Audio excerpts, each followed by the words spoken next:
Welcome to CE on ReachMD. This activity, titled Rethinking Schizophrenia Treatment Through Muscarinic Modulation, is provided by Total CME. Prior to beginning the activity, please be sure to review the faculty and commercial support disclosure statements, as well as the learning objectives. Despite the recent approval of muscarinic therapies like xanomeline-trospium for the treatment of schizophrenia, many clinicians remain unfamiliar with how these drugs work, their clinical effectiveness, and their safety profiles compared to traditional D2 receptor antagonists. Welcome to our discussion aimed at helping you choose the right treatment for your patients. This is CE on ReachMD, and I am Jose Rubio. I am Assistant Professor of Psychiatry at the Zucker School of Medicine in New York. And with me is my colleague and friend, Dr. Jonathan Meyer. Hi, everyone. I'm Jonathan Meyer. I'm a voluntary clinical professor of psychiatry at University of California, San Diego, and a senior academic advisor to the California Department of State Hospitals. Thank you very much, Jonathan, for joining us for this conversation. Let's talk about treating schizophrenia and choosing therapies. From your perspective, what are the differences between muscarinic and dopaminergic antipsychotics in terms of their mechanism of action, the efficacy, and side effect profile? Well, I think mechanism is really the most important one in many ways because we've come to appreciate that people who have schizophrenia, who aren't treatment resistant, have a dopamine problem. They produce too much dopamine presynaptically in a certain tract. We've been traditionally managing that with a non-selective postsynaptic solution. We give a D2 blocker, which does block dopamine where we want it to, but unfortunately, Jose, it goes to the motor area, the striatum, the pituitary, the pancreas, and gives us off-target effects. The elegant aspect of muscarinic agonism is that it works presynaptically, where we always want it to work. It turns off the flow of dopamine, and what's really interesting is it does it selectively. It does it in the area of the striatum where we have positive symptoms, and it largely spares the motor area, and it has no endocrine side effects either. From that, we can see in the clinical studies that we don't see a signal for movement disorders. We don't see a signal for endocrine problems. We also don't see weight gain or other metabolic adverse effects. So, sounds very exciting. The efficacy is not any different than agents we've had for a number of decades. There was a meta-analysis recently this past year by Fabiano, Christoph Carell and company, which computed the effect size using the meta-analysis method as 0.56, which is very much on par with agents that we've had for a number of decades, like olanzapine and risperidone. So we can't say it's more effective, but certainly the adverse effect profile is very different. There is one thing, though, which I think we'll talk about in a second. While we don't get the D2-related adverse effects, Jose, what are the adverse effects that we do get from muscarinic agonism? Well, there's all the procholinergic and anticholinergic side effects that doctors may not be so familiar with. This is a very different profile drug, right? Absolutely. And when you say procholinergic, I think you might as well just say, what are the things people run into as they titrate the muscarinic agonist medications? Well, the most common is going to be nausea, right? Also, frequently you see patients experiencing even vomiting, constipation, diarrhea. These tend to be the most common side effects that patients tend to experience, although in my experience, and based on the data, seems that this is something that occurs during titration, not so much later in the treatment. So this is probably something that doctors need to get familiarized with because it's something that we are not so used to managing, right? Anticholinergic, a little bit. We have antipsychotics that are highly anticholinergic. But given the combination of anticholinergic and procholinergic agent in the only approved muscarinic antipsychotic, it's a whole new situation that we're going to have to be educated on. Yeah, I agree. And as you say correctly, it's during the early titration, and the thing that really bothers patients the most are the procholinergic adverse effects, nausea, and occasionally vomiting. So there's a couple of strategies which you might as well just talk about now to manage this. One, of course, is make sure that people take it correctly. One thing we know from the kinetics is that if trospium is taken with food, you lose 85 to 90% of that. And the purpose of trospium is to mitigate the procholinergic adverse effects of xanomeline. You have to make sure people take xanomeline-trospium an hour before a meal or at least 2 hours after. Otherwise, you lose your trospium, and then the patient is losing their protection for the procholinergic adverse effects. So that's one thing. The other one is the titration. In the clinical trials, the titration was fairly aggressive because these were people who were acute, exacerbated inpatients who you wanted to get better quickly. And so, in addition to perhaps altering the titration, which may or may not be the way to go, there's a couple of other strategies. In the clinical trials, they used a dansitron. And of course, you have to take it ahead of time, but this does help with nausea. But there's another strategy which you could use, which is actually giving people extra trospium. Trospium is available in various strengths.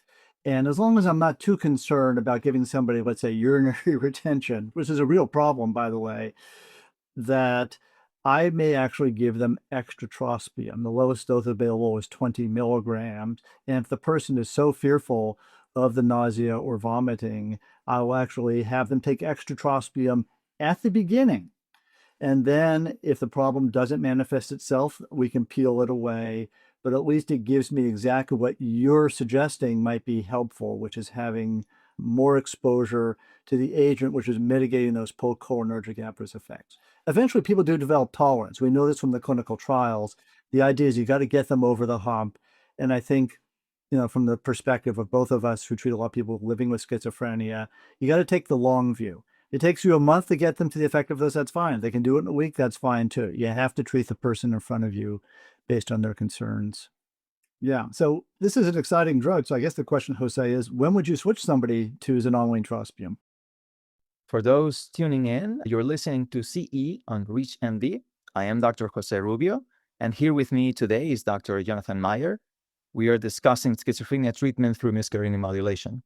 That's a very interesting question, and obviously it's very important, right? Who are the right candidates for this drug?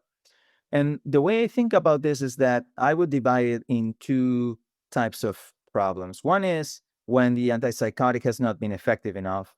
And the other is when the antipsychotic might have been effective, but it's still causing some side effects that are difficult to tolerate. So going to the first one, when the drug has not been sufficiently effective, I would look separately at positive symptoms, negative symptoms, and cognition.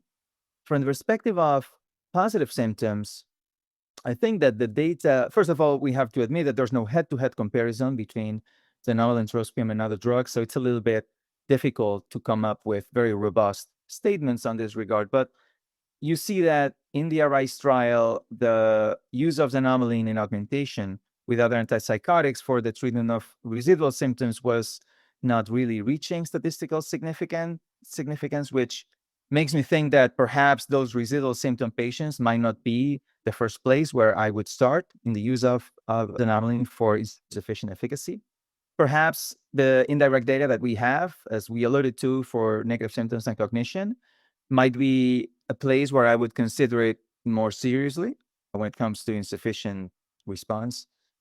And then from the perspective of from the perspective of side effects, then I would go after those side effects that are so common, so pervasive with antipsychotics, those being weight gain, metabolic disturbance, motor side effects, tardive dyskinesia, the event of hyperprolactinemia. So that would be, to me, a target population, those that are experiencing any of the side effects that perhaps would benefit from having a drug that does not have that as a side effect. Yeah, you and I both work with early phase people living with schizophrenia who are very sensitive to all sorts of adverse effects, motor, weight gain, endocrine. And to me, I think the advantages there are tremendous. So this is sort of a monotherapy, but you mentioned the ARISE study, which is adjunct, and I think you already kind of tipped your hand there. The data weren't positive. They did the study. These are people with residual symptoms, and the addition of xanomeline-trospium didn't generally make some people better, although there were some subgroup analyses which showed there might be a benefit. Would you still consider it adjunctively in some cases before, let's say, going on to our favorite medication, which is clozapine? Yeah. Well, if you ask people in the field, that's really how this drug is being used. Most often, this drug is being used as polypharmacy, which is not the way the drug was studied in the pivotal trials. So I believe that most often this is either an adjunct to olanzapine or clozapine if you ask people in the field. So it's a very different way of using it compared to, again, to the studies. Me personally, I think that I would tend to use it monotherapy. There might be some cases in which, again, we are doing this without any good quality evidence, but there might be some cases in which if there are some residual symptoms, that residual negative symptoms or cognition, you could use it as augmentation, but that's not really how the drug was studied. So you're on uncharted territories when you're doing that. However, that's what we are seeing in the field. Yeah, I think, and certainly there are some people who can only get so much D2 blockade in their system, and they're limited by that. And so the idea of working presynaptically may help them out because they just have a lot of side effects from D2 blockade, which limits their exposure. But if you're going to switch somebody, let's say from a D2 blocker to xanomeline-trospium, what are some pointers out there for folks? Yeah, I think that's an important question, right? So if you're going to do a switch and not an augmentation, I think augmentation, it also has its challenges, right? Particularly if you're doing augmentation with a drug that's very anticholinergic, like clozapine or olanzapine, right? So I think if you're doing that augmentation to have on top of xanomeline on top of a highly anticholinergic drug, you may want to be very cautious about the potential for a lot of anticholinergic side effects. And perhaps that's a place to play with the dosage. Perhaps that's a case in which you may have to take it with food so that you don't absorb the trospium because they already have on board a high anticholinergic burden. If you're doing a cross-titration, you're changing the drug to something else, I think it is important to take into account what is the anticholinergic load that the patient is coming in with. It's not the same thing, say, that you're switching from risperidone to xanomeline than from olanzapine to xanomeline. So I think that depending on what is the drug that I am using, that the patient is coming from, you may have to be more attentive to the procholinergic or anticholinergic and anticipate that you may have one or more of the other.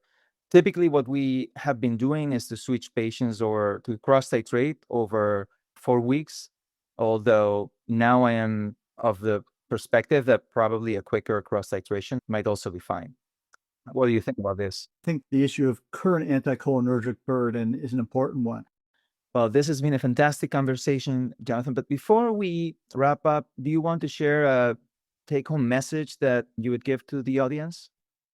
As of now, we only have one muscarinic strategy for schizophrenia. And if there's going to be others, they're going to be many years away. Get comfortable in learning how to use this so your patients can get the benefits of everything we discussed.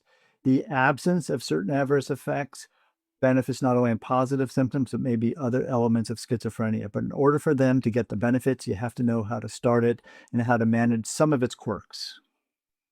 I agree. I would highlight that this is a very new medication. The side effects, the titration, there are many aspects that are going to be new to most prescribers. And unfortunately, you could have bad experiences if you're not familiar with how to use this drug. And it would be unfortunate if a bad experience turns you off to something that actually could be very helpful. So I fully agree with you, Jonathan. I think it's very important that people become familiar with how to use this drug, how to manage side effects, so that patients can get the benefit that this drug seems to have according to the data that we have and the data that is emerging. And that's all the time we have today. So I want to thank our audience for listening in, and thank you, Jonathan, for joining me and for sharing all of your valuable insights. It was great speaking with you today. My pleasure, Jose, and thank you all to the audience. I hope you found this interesting and informative, and I hope you all have a good day. You have been listening to CE on ReachMD. This activity is provided by Total CME. To receive your free CE credit or to download this activity, go to reachmd.com/CME. Thank you for listening.